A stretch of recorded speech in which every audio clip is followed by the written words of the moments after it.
The year is 1587.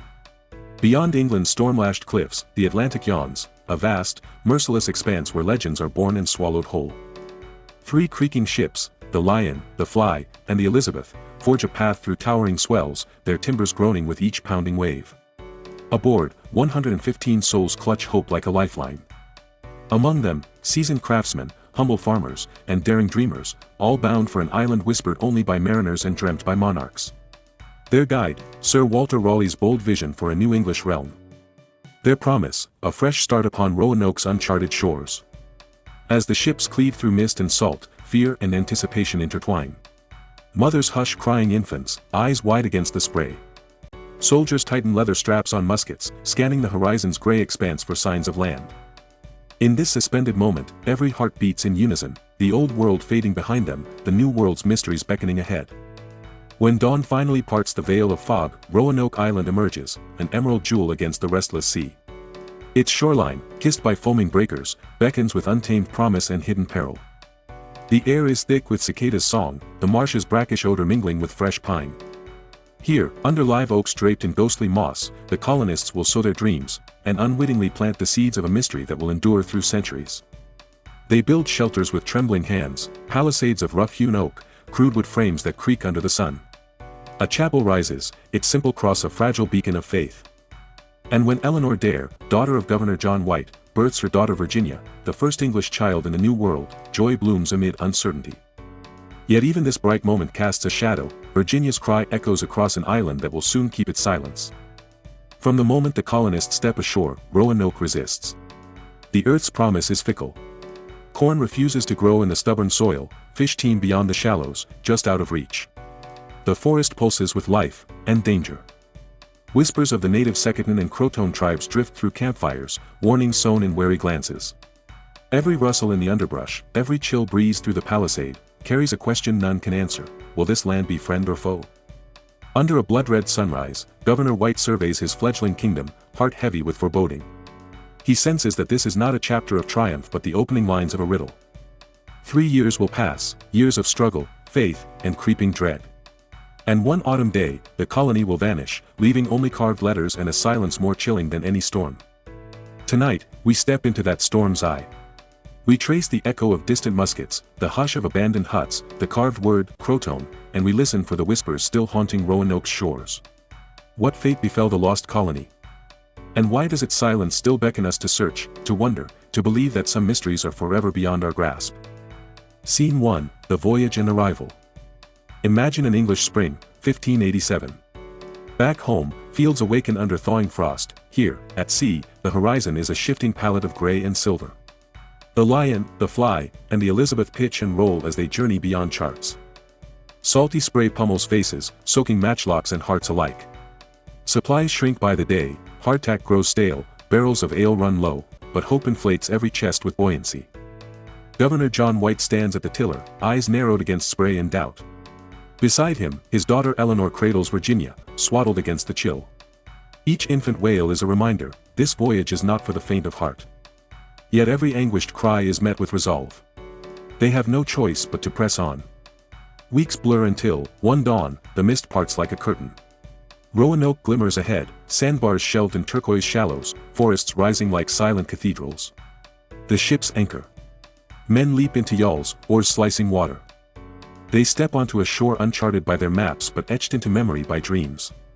Their boots imprint virgin sand, their banners catch a faint breeze. They arrive as strangers in a verdant realm. Live oaks tower, their limbs festooned with curtains of moss. Marsh grasses ripple under unseen currents. The air hums with insects and birds unseen in England. With practiced urgency, the settlers build, they hew palisades, raise cabins, and carve a chapel's cross. Daylight fades in the canopy's shade, torches flicker, and the island's hush deepens, as if waiting. Trade with wary natives follows, copper kettle for deerskin, beads for fish. The Secotne and Croton tribes watch from the forest's edge, smiles fleeting, eyes calculating. A fragile peace holds, one wrong move, one misunderstanding, could spill blood. On the first night, as campfires glow beneath ancient pines, Eleanor Dare's labor begins. Pain and hope entwine beneath a sky thick with stars. At dawn, Virginia's first cry pierces the hush. A new world has claimed its own child, Yet the air vibrates with a question too vast for any cradle lullaby: what price will this birth pay in an unforgiving land? Scene 2, Struggles and Uncertainty. Roanoke's promise withers under the sun's merciless glare. Fields laid out in hopeful rows yield scant corn. Fisheries remain mysteries, nets empty, hooks snagging only sticks. The forest brims with game, but settlers, unversed in local ways, stalk shadows rather than quarry. Hunger seeps into bones like ice. Tensions with the Second flare.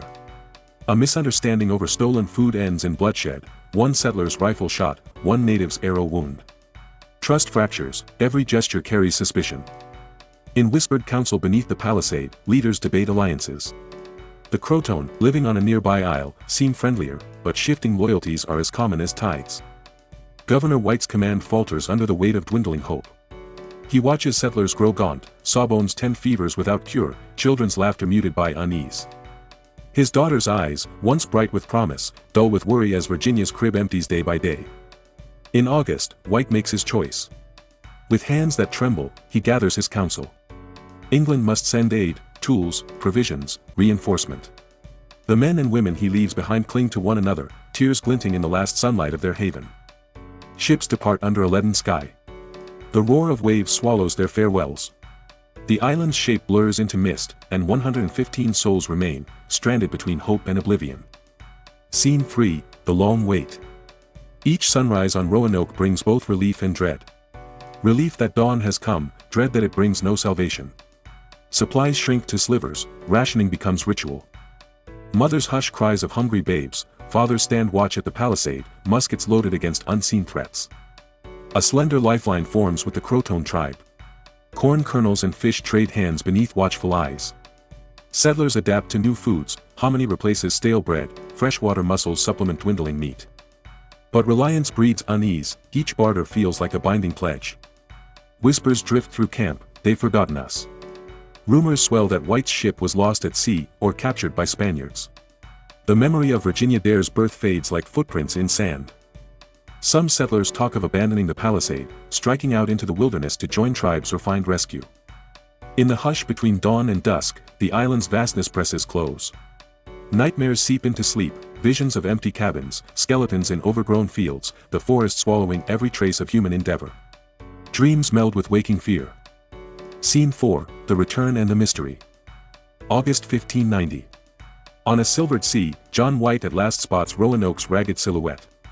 His chest tightens with anticipation.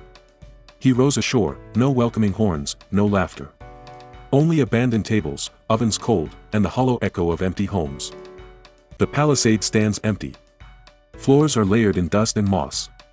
In the chapel, prayer books lie open, pages curled by damp. A single wooden post bears carved letters, CROATOAN. Nearby, the cryptic CRO on a tree trunk. No arrowheads, no footprints, only questions. White calls names into the hush. Eleanor. Virginia. His voice cracks like thunder in a void. All that answers is the wind, threading through shutterless windows. Storm clouds gather, but hope lingers in those carved letters. Croton Isle, fleeing there is the colonist's last gambit. White's ship presses on, but sudden squalls drive him back. Fear and defeat knotted in his gut, he returns to England bearing only silence and carved wood. Thus the lost colony's legend is born, a riddle etched in saltwater and sand, defying every attempt to solve it. Scene 5, Theories and Legends. Over 4 centuries, Roanoke's empty palisade has become a canvas for every theory. Some claim the colonists perished by violence, Spaniards ambushed them, or hostile tribes struck at dawn. Others suggest famine and disease claimed lives in hidden graves beneath marsh clay. Then there are tales of integration, settlers melding with the Croton, their English names vanishing into native lineages. Archaeologists unearth shards of pottery etched with English motifs, a silver ring, a sword hilt, loose threads in a tapestry of speculation. More fantastical legends endure. Ghostly lights seen dancing among live oaks. Mysterious symbols carved into trees beyond the palisade. Curses invoked by displaced spirits of the New World. These stories fuel pilgrimages, midnight vigils, and the ebb of scientific inquiry. Modern studies, LiDAR surveys revealing sunken foundations, DNA tests tracing possible descendants, offer glimmers of truth, yet each revelation only deepens the enigma. The more we learn, the more we question. Scene 6, The Legacy of Roanoke. Today, Roanoke Island is quiet, a cradle of sand dunes and interpretive trails, where tourists walk the shadows of history. Archaeologists sift soil for fragments of a vanished world, divers scour murky shallows for timbers of sunken boats. Writers, filmmakers, and dreamers breathe life into the lost colony's whispers. The carved word, Croton, remains engraved not only in wood but in the collective imagination. It reminds us that exploration carries risk, that ambition can breed both triumph and tragedy. It teaches that some stories refuse neat endings. As dusk falls over the island, the wind stirs Spanish moss and memory alike. Perhaps one day the final piece will surface, an unmarked grave, a forgotten record, or an artifact revealing where 115 souls vanished. Until then, Roanoke stands as a testament to courage and to the enduring power of mystery. We leave its shores with questions echoing in our hearts, determined that the whispers of the past will never be silenced. And if this story stirred your imagination, help keep the echoes alive. Like, share, comment, and subscribe so that others may hear them too.